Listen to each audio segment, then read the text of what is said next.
couple of managerial vacancies. It is sacking season, as they call it. Two big names, obviously, dropping out of the Premier League over the last couple of days, Dean Smith and Daniel Farke, obviously. We might start with that Aston Villa appointment. And in fairness, the Norwich appointment kind of plays into this, because what you've got is Steven Gerrard and Frank Lampard both being linked with both of these jobs. Steven Gerrard, you said to us a couple of weeks ago, it would not be a good career move for him to go to Newcastle United. Are you looking at this differently if it's Aston Villa? You quote me again. Absolutely. Paraphrasing you. Exactly, paraphrasing. That means quote me inaccurately. Is that what paraphrasing means? It's just summing up what you said. not droning on like you, but giving your point. What I said incorrectly. I think there was indicators this morning. I think people surrounding Steven Gerrard suggested he would be interested in speaking. Am I correct in saying that? Or did I just dream that last night? I'm only up about an hour, to be honest. But no, it would be probably quite a boring dream. So let's take that as fact. Yeah, so if that does, I can understand it, and I can understand obviously with a chasing Gerrard. Like I said, I probably said it here in terms of the job that he's done up there. Really impressed how well he's done up there, how quickly he's turned kind of that club around. Rangers, I think it's been really impressive. And for me, always not even so much the elephant in the room with Gerrard, and it must be the case with all Liverpool supporters, is the potential for him to arrive back at some point to Anfield. There must be an ambition there from Gerrard to do that. I'm sure for the majority of Liverpool supporters, unless I've got this wrong, lads, there's a desire for them to see him back there. And once that's in place, in terms of that kind of yearning and desire amongst the supporters, invariably the kind of owners and the people in part of the club generally fall in line with that at some point. It's in their best interest to do that. So I think it's about the stars coming into alignment. So the conversation's always with Gerrard. For me, you always have to reference Liverpool. It's amazing, isn't it? We're talking Liverpool and Gerrard and Aston Villa, but invariably I can't stop talking about Liverpool in terms of career path. Yeah. What are you laughing at, Jeff? Bad idea. Spit it out. Bad idea for Villa. Bad idea for Liverpool. Villa man. Exactly. I was wondering why he was getting so stressed. I could tell. This is like he was getting all fidgety. He was getting all fidgety there. Let's be a training ground for another team in the Premier League. What? No. Let's find our own manager and our own identity, and somebody who wants to come and stay for a long time with the club and build something. What you're doing, if you get Steven Gerrard, there's two scenarios. One, he bombs out and fails, and you've been the experimental ground for Liverpool, and it's like, they're great. Two, he's really good, and he stays 2 seasons and then leaves because he wants the Liverpool job. It's like, lads, what are you doing? 2 seasons is a long time in football. I think you take that at the moment. You take 2 successful seasons at the moment, Ger, wouldn't you? Direction Aston Villa going. What's the then you're baking yourselves in as nothing. So you beat the drum for here, Neil Warnock. Who you beat the drum for? Neil Warnock, is it? You want Neil Warnock? I'm beating the drum for them to go off and find somebody who can come and build a culture and use all the money they have, because they've got decent amount of money. So any manager who's got any type of ambition to manage at the very highest level, you want to dismiss them straight away. Basically, that's what you're saying. Any young manager who's got an ambition to manage at the highest level, forget about. We don't want ambitious young managers at Aston Villa Football Club. Let that be known. We don't want them coming in and going, I like you, but I like this one over here much better. That's what I'm saying. That's my long-term relationship goal here. Saying. That's not what he's saying. You're just a casual Friday night out. That's all this is. You can't win, can you? You need to kind of know your place here a little bit, Ger, I think, with Aston Villa. I mean, if you want... Exactly, Owen. Let's bake in the hierarchy. Let's have that post-colonial inferiority complex. Let's do that. We're just, thanks, sir. Jesus, you might come and ride us for a couple of years, and then you'll go off and ride somebody else. A couple of years is a long time to be ridden. Well, if you look at the success, but if you, it's interesting because I take the point of what you're saying, because for me it's the same. But I think almost from Aston Villa's point of view, you've almost got to turn that into a positive. You've got a player coming down who he'll never admit it publicly, but whose clear ambition is one day to manage Liverpool Football Club. How's he going to do that, Ger? He's not going to do that by coming to Aston Villa and doing a bog standard job at Aston Villa. The only reason he's going to bounce from Aston Villa to Liverpool, in my opinion, is to be a big success at Aston Villa, and that's by taking Aston Villa where they are at the moment, pushing them in not only into the top half of the table, but towards those European places, towards that top 6-8. That's the only chance for me. If he makes the move to Aston Villa, that he's got a bounce into Liverpool after that. So that's the good thing. So that's his motivation going there, his ambition. He's going to be fully focused on Aston Villa and do the best for Aston Villa Football Club for that reason. Now, you may not like that. Oh, is he really doing for Aston Villa? Is it all about himself? Of course it's all about himself. It's always about yourself as a player or as a manager. That's just a fact. That's human nature. But the fact is, if he's successful there at Aston Villa Football Club, if he turns that club around to an extent and gets ahead in the right direction, and if his motives are for what we're saying in terms of potential that move down the road, Aston Villa are going to reap the rewards. Now, for me personally, I would still argue if he wants to make that big step to Liverpool, I don't think Aston Villa is the way to do it. I still feel as if he sits tight at Rangers Football Club, say for the next kind of 2 years, 2.5 years, Ger, and he maintains the level of success that he's had up there, back-to-back league titles, cup wins, whatever, and has some degree of success in European competition, which, to be fair, he isn't going to have at Aston Villa. He's not going to come out of Aston Villa in 2.5 years' time with the Liverpool hierarchy looking at him saying, well, that Champions League run he had at Aston Villa last year, well, that's made our mind up. We're going to have him.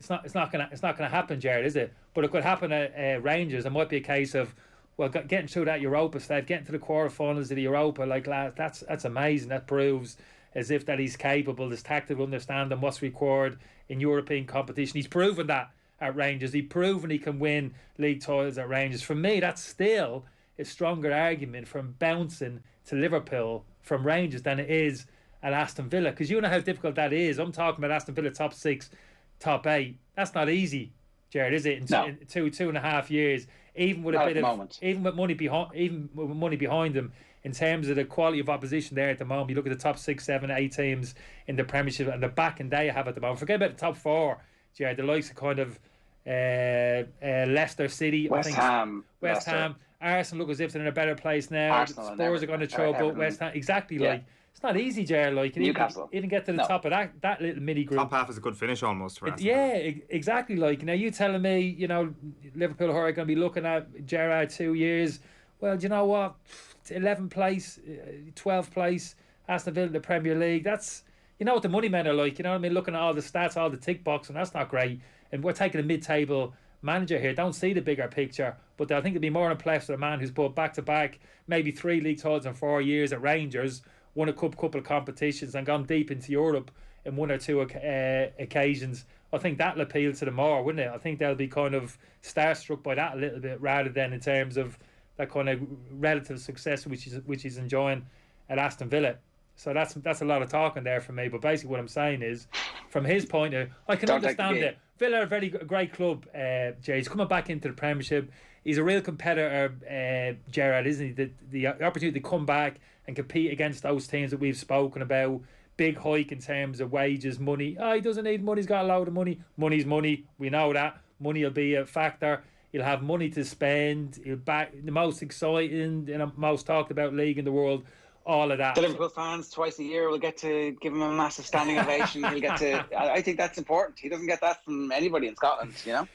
Yeah, but that's all part of it. So I can understand. Yeah. I can understand that, you know, pushing aside the Liverpool. For me, I can't get away from that. That Liverpool thing is always there, isn't it? It's always lingering in the background. And I don't think, if you're looking at it purely from that point of view, from Gerrard's point of view, how do I plot my way back to Liverpool Football Club in the next 3 to 5 years? Is anybody thinking Klopp's going to be there in 5 years?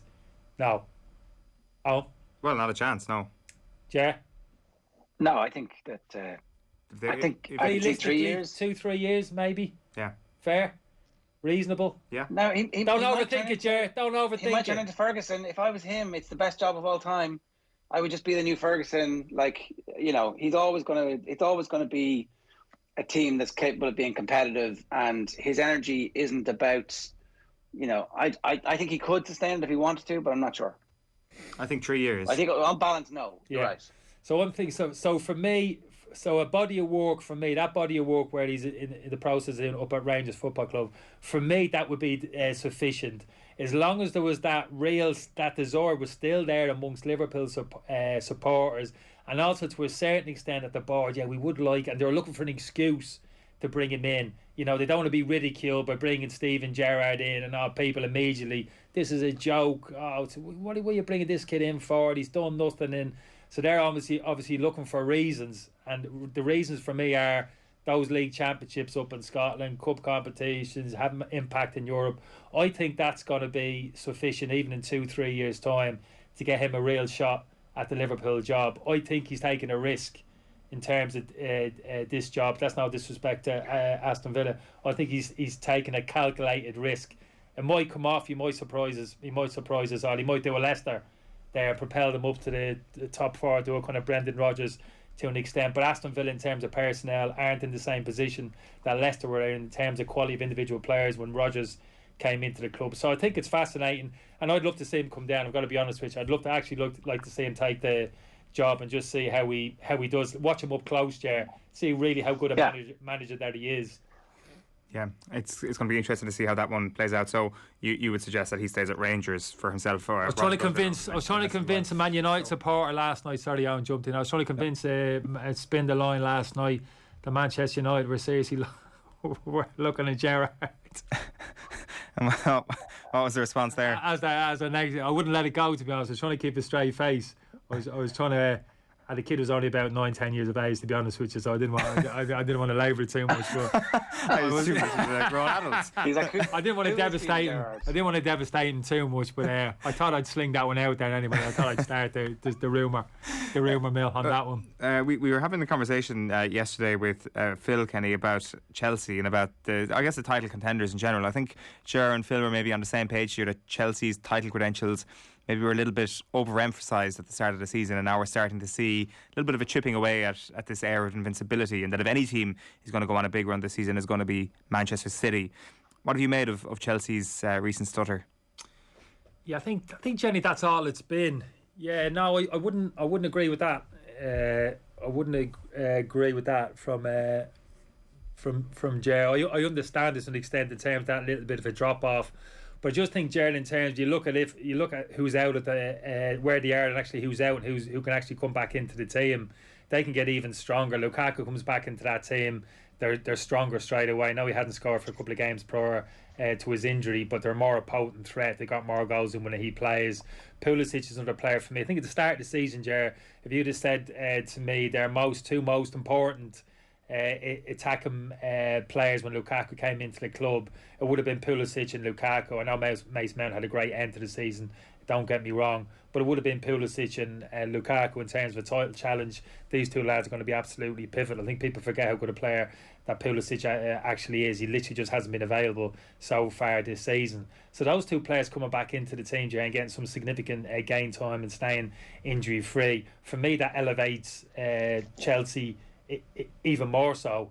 So that's the scary thing, and that's why for me they've always been tight challengers. I wouldn't have them up there at the start of the season. This team's untouchable. You can't pull them apart. You know the reservations I have in terms of Chelsea, slightly that kind of central midfield area, kind of defensive frailties for me that I see in terms of Jorginho when Kante isn't there alongside him. I think he's a very slight soft centre to the team, but you can't get too fixated on that in terms of the quality which is around it, the defensive organisation, the amount of clean sheets which they're keeping, and I just think there's more to come from this Chelsea team, and that's a good thing to say, you know, kind of 3 months into the season, sitting at the top of the league, or kind of 3-point league. Yeah, look, I'm not exactly arguing from a position of strength here, and just to go back to an earlier team, I was paraphrased clearly there, Kenny. Just whether or not really, whether or not there was. I hear your pain. I hear your pain, Ger. Listen, I hear your pain there. No, I don't do quoting. I just throw people under the bus. My point is that there was definitely people were like writing in pen Chelsea winners of the league, and actually there's a flakiness in the team. There's an injury profile of Pulisic in particular, and some of those other forward players, that doesn't guarantee they're going to be consistent over the course of the year. And it's not just because they won last season's Champions League, completely different competition, it doesn't automatically mean that they're going to be consistent over the course of the league. They're definitely going to be one of the genuine title contenders who last till the end of the season. I would still make City favourites because I think that the talent pool in City is significantly better still than the one at Chelsea, and they're further down the line. That's not to say Chelsea won't become a dominant team in 2 or 3 seasons, but I don't feel like they're there yet. And he's only had, one transfer window properly to kind of get the players in that he wants. Again, the Lukaku thing, like obviously he had a brilliant time at Inter, but his time in the Premier League has been grand. And also kind of you have to play a certain style of play with Lukaku, and that kind of becomes the focal point of the team. So I just think there's more question marks than everybody saying, okay, Chelsea champions, that's it, let's go.